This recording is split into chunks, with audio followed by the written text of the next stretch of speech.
This is the Millennial Mommies Club, a special place for all of those millennial moms out there. We want you guys to join in on the conversations about mental health, family, life, finances, love, and so much more. This podcast is hosted by TV personality Brianna Harmon, and you are tuned in to the Millennial Mommies Club.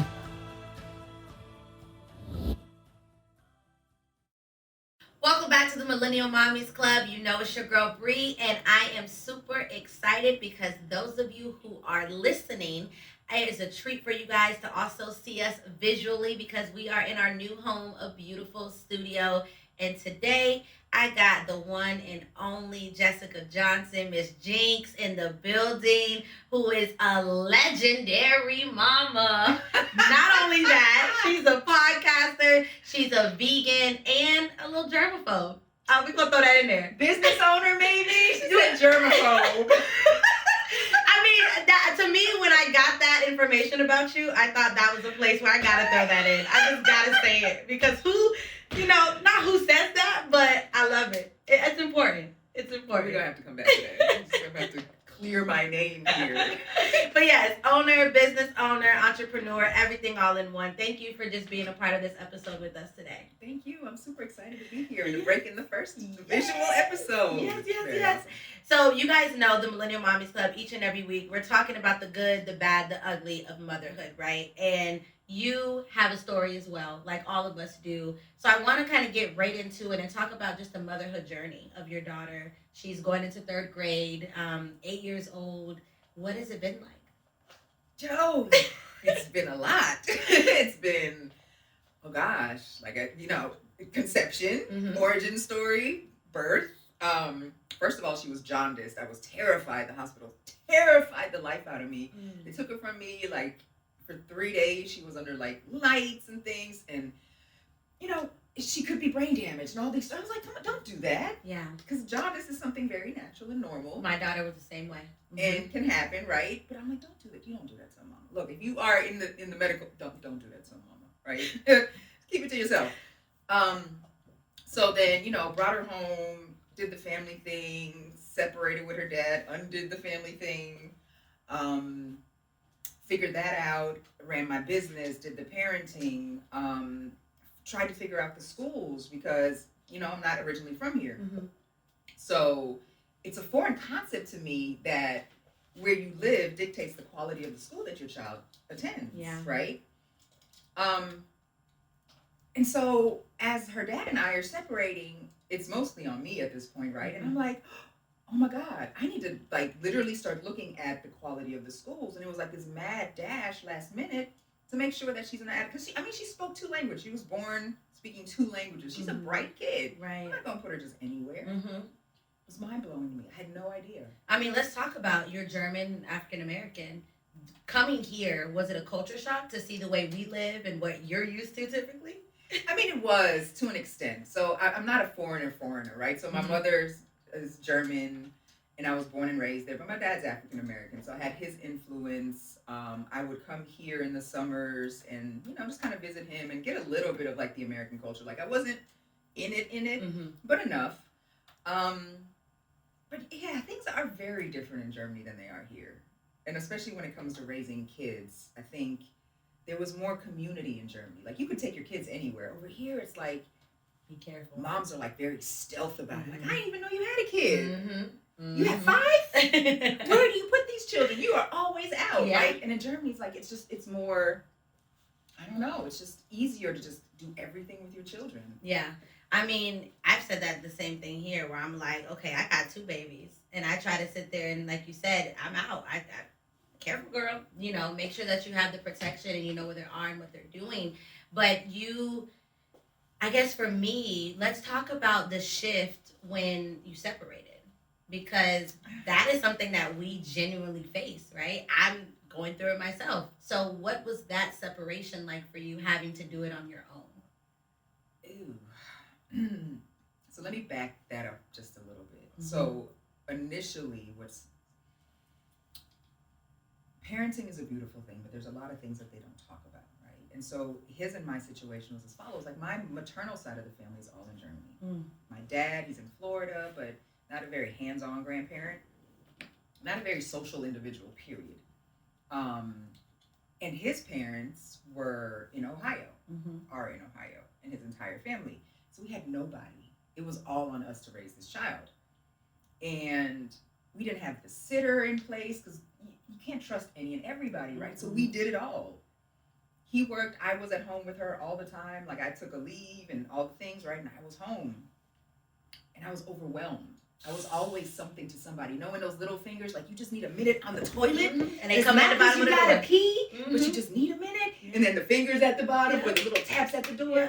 Yeah, that. And I was just like, you're always on for somebody. And there was a moment where I had a breaking point. I didn't want to be a mother. I didn't want to be nobody's girl.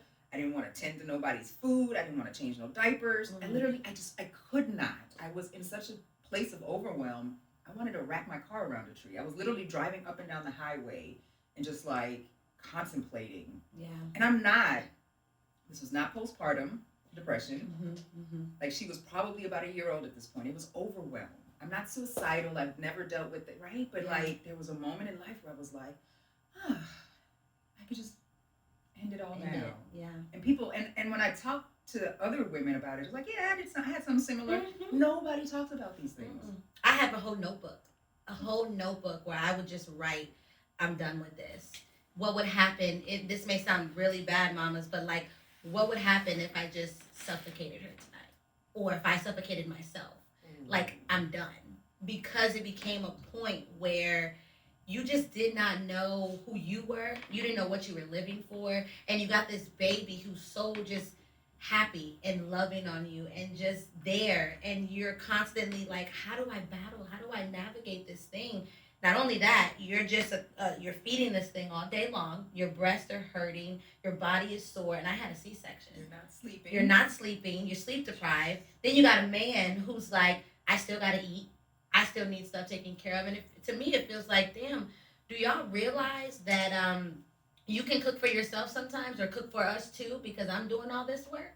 And I couldn't balance it. So I've definitely been there, and we don't talk about it enough, which is where this space has been created and why it's here, because we're not the only ones who felt it. We're not the only ones who are dealing with it. I think that support system too, though, is very important, because some women who have been through it, they'll be like, I'll send food, because they know. Moms will come. See, my mom ain't lift a finger. Really? I mean, she would have had to fly here, which we talked about. But you wanted a grandchild all your life. I never told you was gonna have a grandchild. I was like, you might be SOL on that one, right?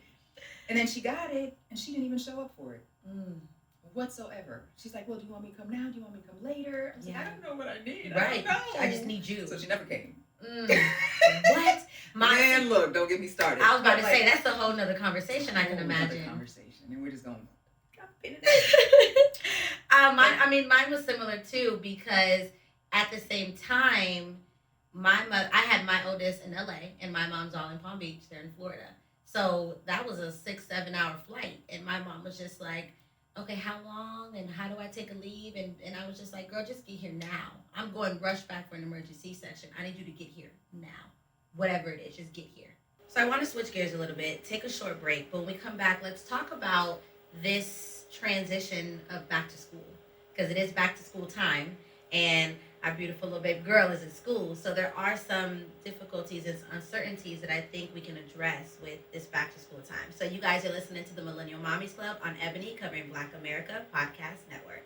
You are tuned in to the Millennial Mommies Club. Welcome back to the Millennial Mommies Club. We are here with the beautiful Jynxx in the building. So we talked a little bit, and we know we can go real deep into the motherhood journey that you had.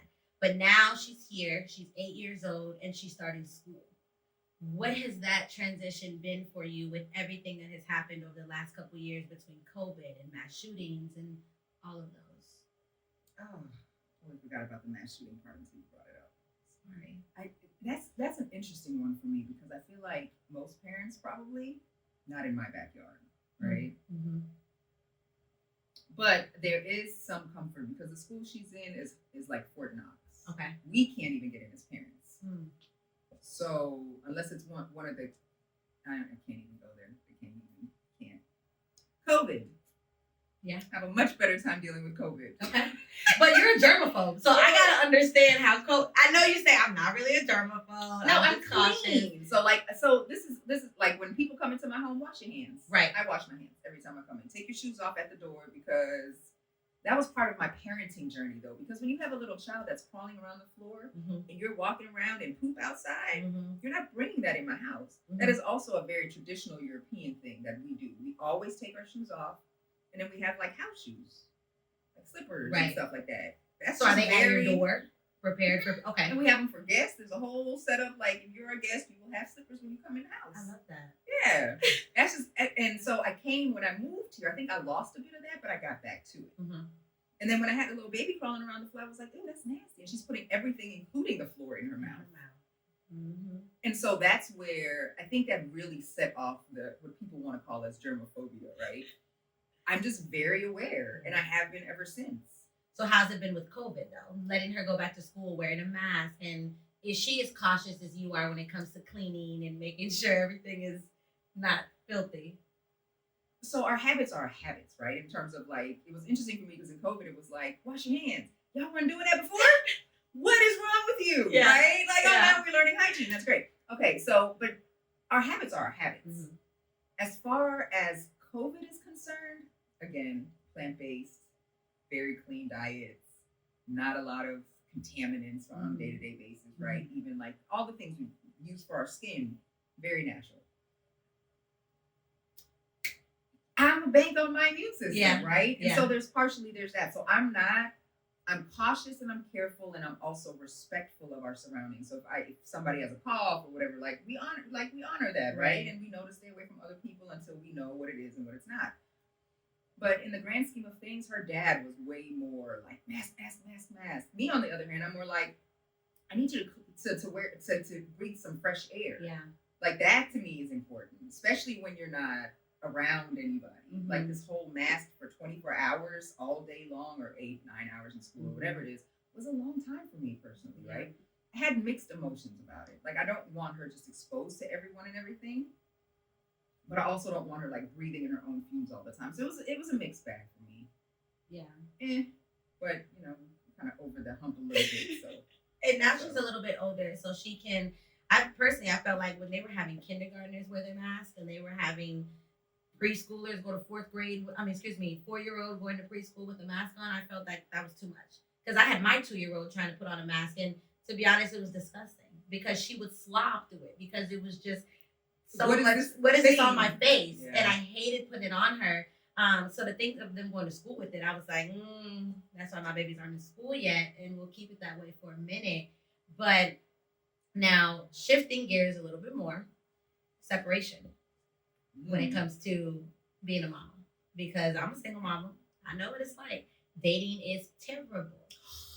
Terrible right now. But we know the challenges when it comes to dating, right? How young or how soon do you bring your new partner into their life? And what are some of those check-off things that they have to have before I can even date you, knowing that I have a child? That's a lot. It's a lot. So nobody's met my child yet.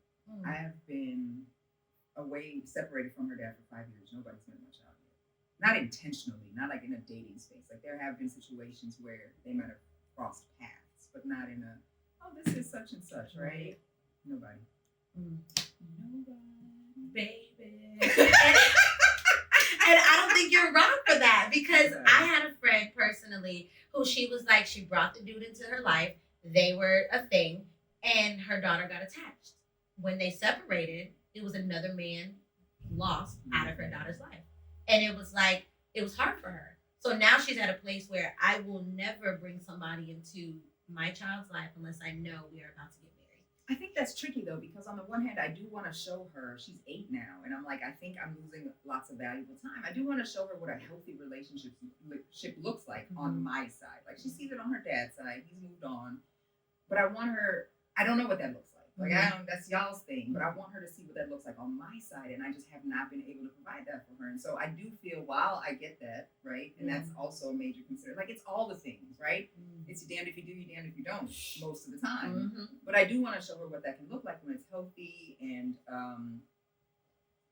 I don't know. I can control I feel like I can control how I treat the man in my space to show her what it looks like, how to treat a man in my space, right? And how to have that.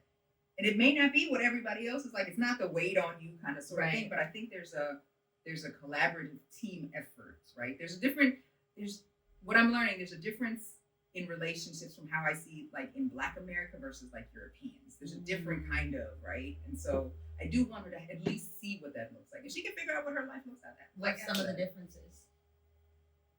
That's a whole nother conversation. That's a whole nother conversation. Look, I love to know. Do I need to go to Europe or something? I go to European. Bring me back. We'll talk all about it. Look, I'm pin that right there because we're gonna do that for sure. We talked about having girls, right? And makeup, filters, worrying about social media. Get into it. What do we do with these little babies? What do we do with these little? So society is so, oh my God, it's so tricky. And my child she's 8, and all the kids are starting to have cell phones now. Yeah. And then they have their TikToks. And I'm like, no, baby, no. First of all, that stuff, it's addicting, right? The social media, it's not good for adults. It's much, much, much worse for kids. Yeah. At that age. And I feel like it does stunt your development and your growth. And I don't want that for you. Yeah. Then comes the part about everything being so visual. People are always just like, for women, for guys too now with social media, it's like how you look, and like you will have had a mommy makeover, a tummy tuck, and all the things, and I still see you editing your photos. Yeah. It's still not good enough. Not perfect, yeah. And so I don't want her in that space. I know as kids, we're super wanting to fit in. Even you and I as kids, like it was all about fitting in. It was all about being accepted. It was all about following the trend. Yeah. Being a part. This is a scary trend. These girls, like on top of all the normal pressures that you have as a young girl, we are now adding layers of the TikToks and the Instagrams and all the socials and the YouTube videos. And it's a lot. Yeah. And I can almost understand why the suicide rate is so high amongst young teens. Girl, like it's a lot. The bullying is exacerbated. The pressure is exacerbated. It's all just multiplied. Yeah. And I've had this battle with their dad. I had a battle with him because he felt as if they don't need to be on social media. Don't post them. Don't even give them, before you even put them on there, let them have a voice to see if they want to be on social media. And I'll say I challenged that because I was just like, give them a voice to be on social media. It's just a picture. What's wrong with that? You know what I mean? What's wrong with me showing us at the beach today or going to the playground? What's your take on it? I'd love to hear your opinion because it's funny because me and my mama fell out over this very thing. I did not post my child until she was like 4 years old. Really? Yeah. Really? And I'm very protective about what's mine. Mm-hmm. Right? Mm-hmm. This was my responsibility. And I did not post her anywhere. I would send my mother photos and it would end up on Facebook. And I'd be like, yo, I told you specifically not to. And she challenged too. I was like, okay, keep challenging. You ain't going to get nothing from me. And that's essentially what happened, right? Yeah. Like, you have to respect the privacy of the parents. Now, if it's both parents have a different view, I don't know what to tell you. But for me, it took about 4 years before I put my child on social media at all. And I still think about it now because I have a high follower. I was about to say, where you are with your followers, would that be a concern of yes. you? Yeah, worrying. Yes. I'm like, I don't want to give away too much. I don't want to take pictures of like even in her, like close to her school or around her or where we live or like I'm very, and I've dated a guy once that showed up at my door on some stalker BS, right? When like we haven't talked for 8 months. Why are you here? Yeah. Why are you showing up? And I'm very sensitive to like people's crazy. Yeah. Especially now. You have to be cautious now. You could be followed from the grocery store. And as women, as moms, I feel personally we are so vulnerable. We are way more vulnerable than, not to say the average woman isn't, but when we have kids, because it takes us longer, right? I've watched myself before coming out the grocery store and I'm watching my back because it's like I gotta put this stroller together, put it in the car, buckle them in, put the groceries in, and then try to get in the car. In that phase of childhood, yes, you are preoccupied with all the things. Yes. Yeah. And I've just found myself being like, you know what, you got 10 seconds. You better practice. I kid you not. I will bust that stroller down and time myself. You got it, 3 minutes. So get on out and go, because now you can do it. And I got a double stroller with 2 car seats in the back. I'm that mama. What they say, you the baddest mom. You got 2 car seats or something like that. I've seen it. Hilarious. But you are a superwoman. That's superwoman. what you are. So it's like you better time yourself and get in and out because you are very like you just got to be aware at all times. And going back to our motherhood journey, let's talk about your pregnancy. What was that like? You held baby girl until 41 weeks. Like I was ready to get. I was like 41? 8 pounds. 8 pounds, that little munchkin. Yes. Her dad is like 6'3", and my dad is 6'1" or something like that. Oh, so she's gonna be tall. I'm gonna be the shortest one in the family. Me too. My child's father is 6'4", so my girls are definitely tall at their age right now.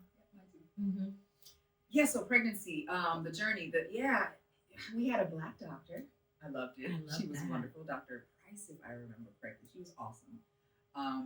Didn't know the blessing of it. Like it's important for me to be like, right? But I didn't know all the stuff that's associated with it until much later. Mm-hmm. So I was thankful we didn't have to go through any crazy shenanigans. She was great. My baby girl was jaundiced when she came out, severely jaundiced. Like they had like a scale of it was like yellow, orange, and red. And so by the time she was born, my body attacked her body in the womb since like conception. Wow. And they didn't know it. Now there was a term for it. There's 2 terms. One of them was what it was, and one of them was what it wasn't. Can't remember which is which. 8 years ago, right? But so there was no way to know until she was born. And so she was born like on the spectrum on the yellow, right? Mm-hmm. And then an hour later she was orange, and then an hour later she was red, and they were like, "Nope, got to take her." Oh wow! So she kept getting worse. And so I might have had her in my hand for a couple of hours and then took her for like 3-4 days. And I couldn't touch her. I couldn't do anything. I couldn't breastfeed her. I was distraught because, and again, like they gave her Similac and I don't believe in that. She's like, ugh, I don't want that for my baby. But like, what do you do? Yeah. Like I don't know. It was hard. It was really hard. But it was the most beautiful thing then, like to just, once she was, right? Like you appreciate it all the more. It was the weirdest journey for me because I never planned on having kids. I never thought that I would be a mother. Now I knew if I was going to do it, I was going to go all in, right? But it was never on my list of things to do. And it wasn't until I was 3 or 4 months pregnant at 33 that I told my dad specifically. I felt like I was a teenage, like got knocked up in like high school. I didn't know my dad. I'm ready. And I was like, he's just gonna like, I don't know what he's gonna react. Yeah. And he took that ultrasound, just sent him an ultrasound, and they put it in the car, sent it in the mail. And he took that thing to work and showed it to everybody, which was like the proudest. But it was like this real, like, it wasn't real for me until, like, I didn't tell my dad until 3 months. My mom knew earlier. And then it was like 5 months before I really, like, I was like, okay, this is about to happen. Yeah. And like, I wasn't ready. Like, we had to do the crib, we had to do all, like, right? All the things. Yeah. I wasn't there yet. And it was the week of us giving birth. Now, mind you, she came at 41 weeks. It was the week of us giving birth that I was like looking for a robe and all the things. Not your packing the bag, right? And I was like, oh, we're still missing all these things. I could have been had the baby by now. Like I'm at 40. I was about to say, girl, you right? 2 weeks over. Man, I had my maternity shoot at like 38 weeks. I would. Oh man, big and round. Look, they say wait until you're about 35, 36 till you're real round, but you was round. Yeah, I was ready to give birth. Round. Yeah. So wow. It was an interesting. I just think about the fear of having your baby taken. And that's been a lot of conversation recently on social media. Having moms, as soon as they give birth, baby's gone for 3, 4, 5 days. They don't know what's happening. My baby was looking like a rotisserie chicken in this little thing that they put her in because she had jaundice, the incubator.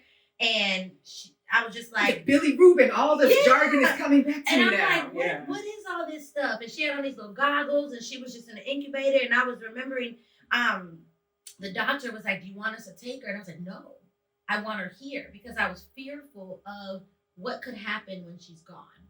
What could happen? Oh, so you had the option to keep her in the room. I did. not. Because, well, yeah, that's what I'm saying. To not have the option, I don't know how I would have reacted. See, I just remember, they got to sew you up after you had a baby. Oh, you right? had- So mine was 8 pounds. Yeah, they had to sew me up. Ooh. And so there's all that recovery. Like nobody talked to me about it. I didn't No know. one prepares I didn't you for know. that You don't have a factor. diaper on for because and then Yeah. everything's going to hurt. You can't sit up, you can't sit down, you can't do anything. It's like all of it Get hurts. in I ran up and down that as stitched up as I was, I ran up and down that hospital, Yeah. whatever, elevators, all the things to be with my child as much as I possibly could all the time. That's another thing. They force you to wash your hands for 30 seconds or 20 seconds and see germophobia. See, Yeah, this is where it's it comes everywhere. from. It's like, if it's good enough for the hospital, it's good enough Good for enough for me you. at It home. makes sense. I completely understand. This is like the journey of motherhood.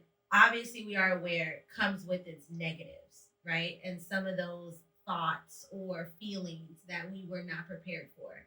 You said you didn't experience postpartum. Was there something that you experienced on a level of, I found another mom that had that same situation? I mean, yeah, like I said, when I wanted to wrap my car around a tree, like that other people had that experience was just like, oh, everybody just keeps talking about the white picket fence and the house and the dog and great family life and it's picture perfect, on the gram. Yeah. But you go through phases where you're just overwhelmed, right? And even the separation with her dad was. That's a whole nother list. Yeah, man. That's an and you episode. wonder, is this going to impact my child? Do you do it now? Do you do it later? How? What? When? Where? Now she goes between two households. Is that good for her? Is it not? It's kind of how I was raised, right? Am I repeating the cycle of my parents? Am I, like there's a gazillion and 10 questions. And for me, there's nothing like being a mom for me that has forced me to really take inventory of what I am, right? Yeah. For her. And I mean, part of that is like extreme stuff, like plant medicines. Like I really want to see where are my blockades or energetic doctors and I'm that person. Like remove all those blockages and energetic blockages and things out of my system. Like I've done so many things, span the gamut of trying to figure out how I can be the best version of myself for her. Am I great? Yeah, I do all right. But we have a great relationship, and because my mother and I don't, it's super important to me. Yeah. Did you ever consider not getting her shots? She And ain't got no shots. she get no shots. She ain't got no shots. Girl, tell me why she didn't get no shots, because I'm wondering. Have you not been listening? I haven't. That's why you just said that. I said, okay, sis ain't getting no shots. She was definitely not vaccinated with anything. Get no shots. No. How was? I've had I'm moms ask that question. in the comments for this. No, you won't, because there's women who agree. There's women who are out here who do not want their kids vaccinated by any means from when they come out. We are in the minority, most certainly. And I think COVID for me was one of those things. I think COVID again was very forceful, and I come from Germany. I understand what propaganda is. Yeah. Stuff was like textbook for me, right? And I'm like, y'all, it too quick. Yeah. Too quick. I'm just gonna whip this out and real quick And and forceful. inject it on everybody because Mhm. and it was and I'm in branding and design and all those things. And so there's a marketing aspect to that. So I understand the triggers that people use in order to get people to move to action. Yeah. And I saw them throughout all of the don't do it for yourself. Do it for your loved one. Yeah. Because you don't want to kill mom and dad in their 60s, do you? Right? Yeah. And so all these trigger points were as a market, I would do that too. I get it. Yeah. So I'm all my friends, I got a black friend. All my friends are vaccinated, right? And so we have these debates and this dialogue all the time, and I get it, and to each its own. But man, no, she does not have any shots. Look, I commend it because again, that was another conversation my child's father and I had about the girls. He didn't want them, when you go for your 3-month checkup and all this and that. They're like, okay, we're gonna shoot her up with boom, boom, boom, and we're gonna give her X, Y, and Z. And I would question, what is that? What does that do again? And I would call my mom. Mom, is that okay? Did I get that? Because I need to you know. probably got everything. I got I everything. probably got everything. But Right. so when I was in the hospital with her, they wanted to give me the Hep B shot. I was like, okay. So as I read up on it, I was like, Hep B is for people that have that like it's transmittable through needle. Mm-hmm. And I think the other one was like unprotected sex, if I'm not mistaken. And at the time, I was like, I'm only with her dad. He's only with me. Ain't nobody shooting up nothing. Yeah. Where is she gonna get Hep B from? Why are we shooting me up with this? Or her up with this? I think it would have been me to give. I don't know, something like that. And I was like, it's not necessary, right? Even Some the of these flu shot. things, some of these things are so not necessary. Yeah. And so there are people that will do a different, what is it, what do they call it? It's structured a little bit. It's drawn out a little more. So you have fewer shots and then you spread it out a little bit more. And that's an option too, right? But like to inundate and overwhelm the baby system with all of these foreign things at such an early age, I couldn't. Mm-hmm. I commend you. Because like I said, I've had some conversations with some moms who are like, is this normal? Did your baby get all these shots at that time? And I'm like, yeah, but... And because we do what we're told. That's it. We just follow what's been done. And they're like, well, but we are all still here. We've also survived. Yeah, that sounds good in theory. But if you look at it, how many more diseases do we have in the world? Mm-hmm. You're sitting here telling me, oh, we don't have a family history of X, Y, and Z, but we got X, Y, and Z in it now. Exactly. And I'm like, well, where do these things come from? Yeah. Partially from the stuff that you're injecting, my belief. Like, this is not medically backed or whatever, my belief, right? The stuff that you're injecting and the stuff that you're eating and putting in your system, like all these things, like you can't tell me that they're going to be like 20, 30, 40 years from now, they're going to be like, oh, oops, my bad. That came from the MMR shot. Right. Way back then.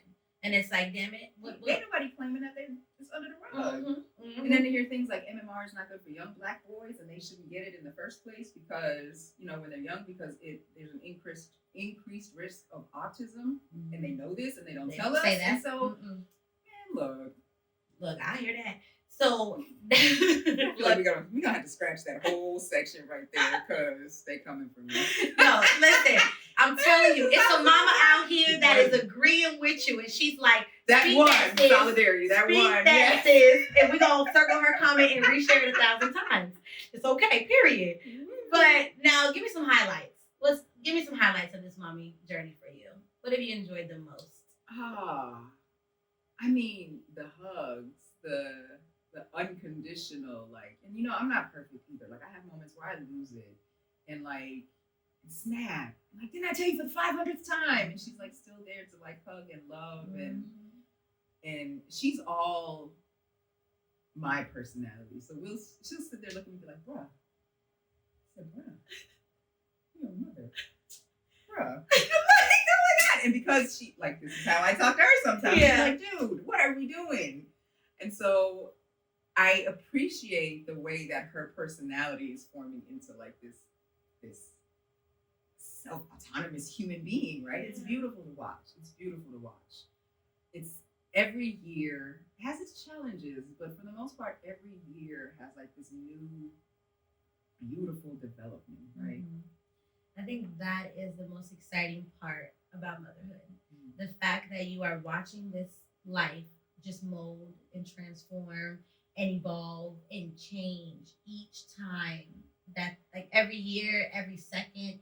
My kids, I feel like, are growing every day. Well, they are, obviously. But I mean, shoes, sizes every week, new clothes, new this, because you're stretching, you're growing. But just to see these personalities develop and just to hear them say, I love you. And now their words. My 3-year-old is talking now, hard, full-blown talking. And I sometimes have to sit there and I'm like, what did you just say? She told me the other day, don't sit by me. I said, don't sit by me. Who are you talking to? Hello? What? I pay the bills to our parents. Don't sit by me. So the fact that she's getting full sentences out is beautiful. I wish mine were saying don't sit by me. Mine said, we were watching Minions, she said, oh, she kicked him in the nuts. I said, what do you know about said nuts? Why are you Aiden talking about, where did this come? Who are these children that are at school? It can't be, that's not me. That part's not me. But okay, I was gonna wrap, but now you got just quick topic. I want to talk about the influence. the influence of classmates, the influence of cousins and friends and people. How do you battle that to say, you can't be around that person? Do you even say that? Because you're gonna risk them from saying, I'm gonna be rebellious and do whatever you say I can't do. How do you See, the you can't conversation hasn't come up. It's interesting though because we are plant based, and she asks me about meat every now and again. So that's one of those places where I'm like, I don't want to say you can't, but I'm gonna just be some bland ass chicken. That's what I'm gonna do. So you ain't gonna like it, but I don't want to say you can't because then that's the part where I want it all the more. The taboo is the thing that the kids want. Yeah. In terms of friends and influence, though, it's not a I can't. There are a couple of children that I've identified that I'm not a fan of. Man, I told my child she wouldn't have told the kids. No, she didn't. Mommy don't like you. No, she didn't. It's like, oh, I should have known better. I know my child. I know her. But yeah, there are some traits that I think you can see in young kids already. I don't like that for my child. So there are bullies. There are people. So here's an important conversation. And I think this is one I had to really think about this when this presented itself. She came to me and said there was a boy picking on her about her name. And she just wishes she had a really normal, ordinary name and blah, blah, blah, blah. Like, baby, you ain't normal. We don't do ordinary around here. It's not who we are. And you will appreciate it one day. And so this little boy's picking on her. And I told her, I was like, mark my words, this little boy likes you. Lo and behold, the next week or 2 weeks, she comes cheesing, talking about this boy. I told on him and he doesn't, but I'm like, why are you telling me this with this big smile on your face? Like, I was like, so tell me what's been going on. Nothing. Okay. So this little boy likes her. And I had to sit down and have a conversation with her and be very clear because I think this is one of the things that we do not discuss with our daughters enough. Yes, boys are excused for their behavior, right?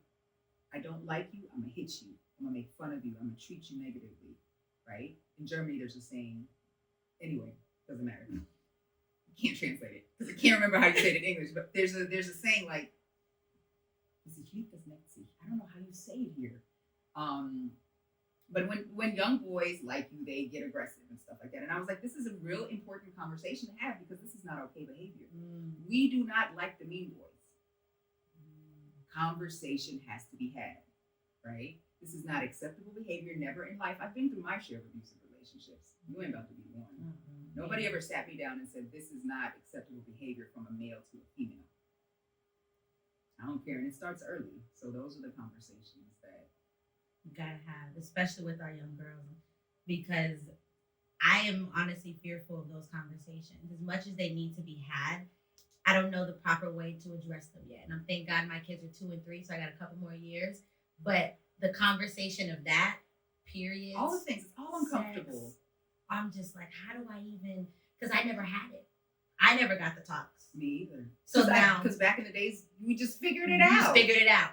You heard about it. You may have had your sex ed class that brushed it over a little bit just to give you the borderline information. Don't do this because you're going to get these diseases, and that's it. It was like, you didn't. What? Yeah. That was it. So I am definitely going to teach myself and try to prepare for those conversations because I don't know how to have them yet. And I don't necessarily either, but like in terms of like the period conversation, it's just a thing. Like it comes up, yeah, mommy bleeds once a month, and that's just what it is, right? And so why? Well, we haven't gone into the sex conversation yet. So I haven't gone too deep into, because you also don't want to put an idea in their heads, that's right? How I feel. But for the period part, I think she's old enough to understand. Like the body's about to change. I told her she's 8. You may feel yourself being more grumpy, and this may be some of this tension that we're having, right? Because now it's always. I'd be like, My mom would be like, okay, like that shoe. Grab my shoe. And so, there are changes, and I have to be aware of that too, because her body is changing. Her emotions are changing. We be a little, once those changes occur. And so, like, you may notice that you're going through some changes in your body. And so as we're addressing bodily changes, her friends are like a year older and they're developing already, right? We have those conversations, and we can talk about mommies too. Like, mommies go through this thing when, Yeah. Forever, it seems like. Look, Never stop. at this point, don't ever go away. You still changing. I'm changing. Yeah. I had a baby and I changed, and I had another baby and I changed, and I'm still changing day by day. But I want to wrap up and just ask for some advice. What would you give to the mommies out there? Oh God, advice. You can't do it on your own. You're always going to need community. And I say this from a space of like I have family here, but I don't have family here, right? So for the most part in my day-to-day, I'm alone. You have to, even if that's the case, you have to find a way to build community.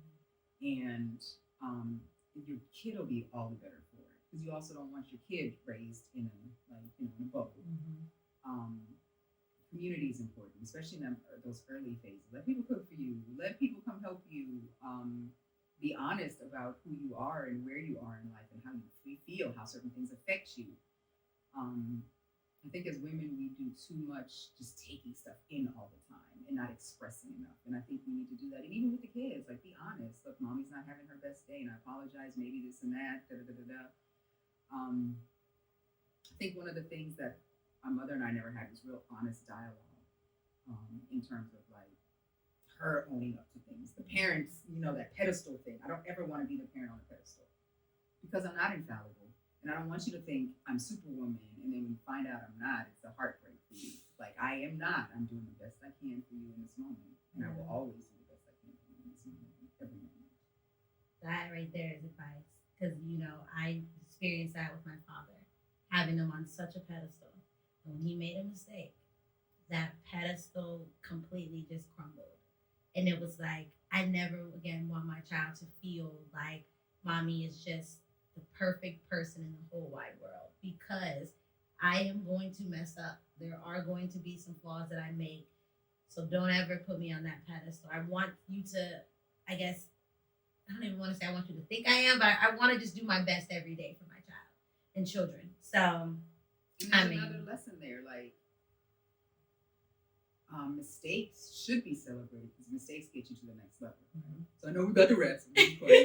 No, listen, we gonna be back with Miss Jynxx over here because the chemistry, everything, just your wisdom and your motherhood journey is something that I believe all of us can learn from. And I just like sis, so she gonna be back on again. But listen, mamas, thank you so much for just being a part of today's episode. And you guys know, like I always say, keep killing the damn thing.